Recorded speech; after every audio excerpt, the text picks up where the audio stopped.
Today's video will be going over an open beta, or rather a network test that's going on right now for a game that's coming in October, and it features one of the most iconic characters in gaming. It is a fighting game, but I thought a lot of you guys would want to check it out, and it's absolutely free. You don't have to pre-order anything, you don't have to buy anything. You can just go on the PS Store and download it right now and play. Some more unfortunate news, but I don't know how much this is going to affect a lot of people. Some iconic PlayStation 3 games are shutting down their online servers. Want to talk a little bit about that, what each game meant to me, and one of them, personally speaking, is very disappointing to see it go, but it is so old that I can understand why Sony is shutting down the server. Also, we've got a brand new fantasy action platformer announced for the PlayStation 4, and this game looks absolutely slick, and I want to give some attention to it. Also, we have the Kingdom Hearts 3 opening song confirmed, and it's a collaboration between two that I don't think a lot of people were expecting. IO Interactive is bringing out Hitman 2 in November, and the game has officially gone gold, so I want to talk a little bit about that game ahead of its release. And then recently, you might have heard me talk about Jeremy Horwitz talking about VR having its Super Mario 64 moment. Well, he unveiled the game he was talking about, and I have to say I'm a little bit underwhelmed, but still, many are saying that this game is VR's killer app, so I want to take a look at it. First up, absolutely free right now, you can check out the SoulCalibur 6 network test. This went live yesterday, and it will be running until September 30th. It was only available to download yesterday, but right now it's actually available to you to play.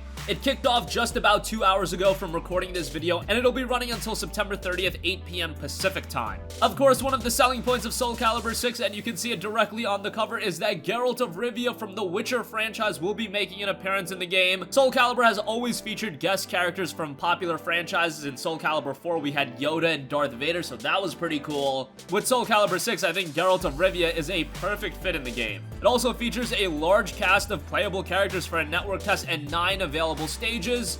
And it's only a 2.72 gigabyte download, so this is something you can download right away, enjoy it for the next couple of days, and then the game will be officially released on October 19th. Moving on from that, we've got some pretty big PlayStation 3 titles officially going offline. They are shutting down their servers, and I know this isn't going to affect a lot of you guys because, let's be real, who still has their PS3 hooked up? But for those of you that do, maybe you're playing these games. One of these games in particular is one of the most iconic multiplayer PS3 experiences available, so kind of disappointing to see that shut down. But first up, we have PlayStation All-Stars Battle Royale shutting down, and I want to go over the listings for all of these games. Online features for PlayStation All-Stars will no longer be available from October 25th, 2018. Functionality will be affected in the following ways. You can play the campaign offline as well as local couch multiplayer and shared screen mode. You will not be able to host or join a game online. The other game shutting down is Twisted Metal. Yes, a lot of you guys might not even know that a Twisted Metal game was released on the PlayStation 3, went really under the radar. Sony actually did promote this game quite a bit. I believe 1 year at E3, they gave this game a big presence, and it still kind of faltered from a commercial standpoint, but online features for Twisted Metal will no longer be available from October 25th, 2018. Functionality will be affected in the following ways. You can play campaign offline as well as local couch multiplayer and split screen mode. You will not be able to host or join an online game.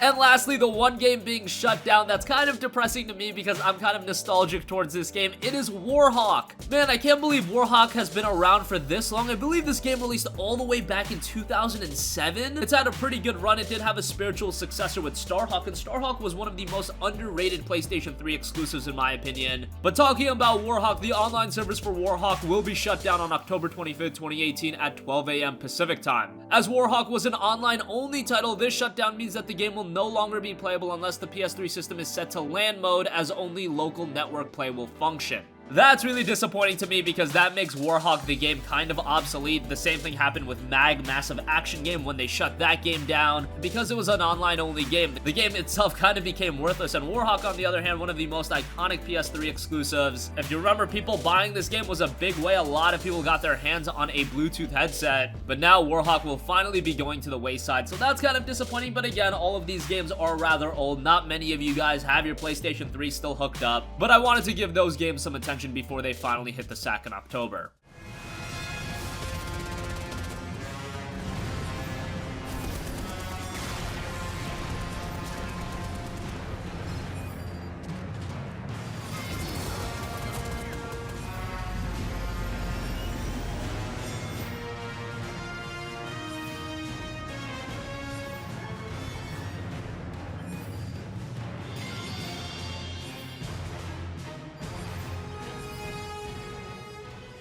Moving on from that, we've got a really cool fantasy action platformer coming to the PlayStation 4 with Jackquest Tale of the Sword. We also got a trailer for the game coming from Blowfish Studios, and it looks super slick. It has this great old school art style, really a throwback to older platformers. And here's the description of the game. One fateful night when young Jack takes the beautiful Nara for a walk in the woods, his love is kidnapped by the villainous Orc Korg. Forced to mount a rescue, Jack plunges into Korg's underground base where he happens upon a strange blade that becomes an unlikely ally. In Jack's quest, players will explore the cavernous depths of Korg's slime-ridden labyrinth lair. There they will solve environmental puzzles, discover power-ups, obtain new abilities, collect weapons, and challenge subterranean foes, including massive bosses. A fast-paced affair, Jack's quest wastes no time with its quick combat and steady progression, guiding players through a single interconnected world full of secrets, collectible gems, and hidden challenges that are sure to keep completionists engaged for hours on end. We don't have an official release date for Jack's Quest Tale of the Sword, but it will be coming sometime this fall.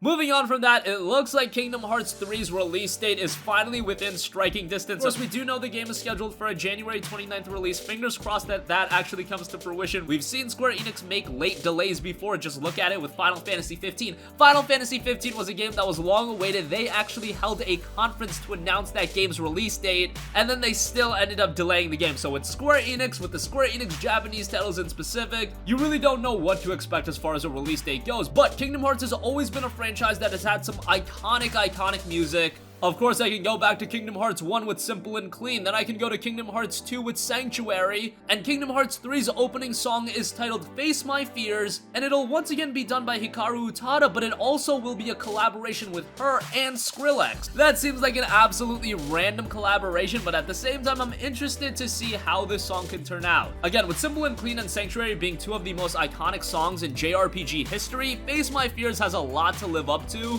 We already heard the ending song in Don't Think Twice, and I thought that turned out rather good, but as the opening song, Face My Fears has a lot to live up to. The song itself will be released as a single on January 18, 2019, and it'll come both in English and Japanese. Personally speaking, I did prefer the Japanese version of Sanctuary over the English version, and then with Simple and Clean, I thought the English version was better, so both of them are usually pretty good. Just wanted to throw my input in there, but it'll be interesting to see how Face My Fears turns out, as it is a collaboration between Hikaru Utada and Skrillex. And moving on from that, this fall is bringing with it some highly anticipated games. Of course, a lot of you guys are looking forward to RDR 2, Fallout 76, COD Black Ops 4. Maybe Battlefield 5 hasn't killed all of your enthusiasm, but one new entry of a long-running franchise that's being released and not a lot of gamers are talking about it is Hitman 2. Yes, the 2016 Hitman title is getting a follow-up with Hitman 2, and it has been confirmed that the game has gone gold. Now, if you remember the first Hitman title, one of the issues with that game was the fact that it was released episodically, and that turned a lot of people off. With Hitman 2, that is not going to be the case. You are getting a full game from the get-go, but there will also be some paid expansion, so that's something to bear in mind. But Agent 47 will be making a return, and the game going gold means that it's finished, but the studio's obviously still at work, working on some of that post-game content, working on some of the updates, but it looks like this game will hit its November release date.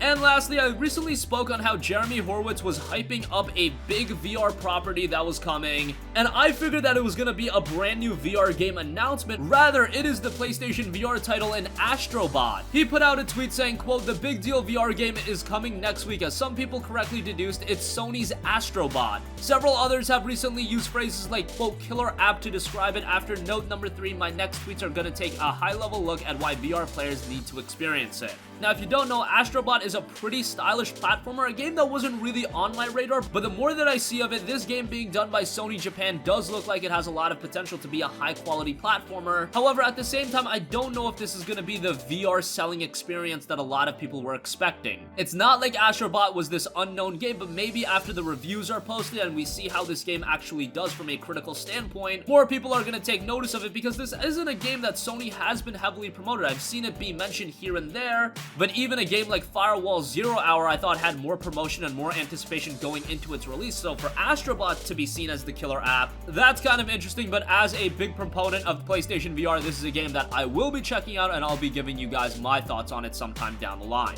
So that's gonna conclude this video. Again, SoulCalibur 6's network test is live right now. It is free for absolutely everyone. Again, you just go on the PlayStation Store, you download it, and you can play SoulCalibur 6, and you can enjoy it absolutely free. PlayStation All-Stars Battle Royale, Twisted Metal, and Warhawk are all going offline. The PlayStation 4 is getting a pretty slick fantasy action platformer with Jackquest Tale of the Sword. Kingdom Hearts 3's opening song is confirmed to be Face My Fears, and it's a collaboration between Hikaru Utada and Skrillex. Hitman 2 has officially gone gold, and VR's killer app might be Astrobot. That's gonna conclude this video. Sound off with all of your thoughts in the comments section down below. Thank you for watching, and goodbye.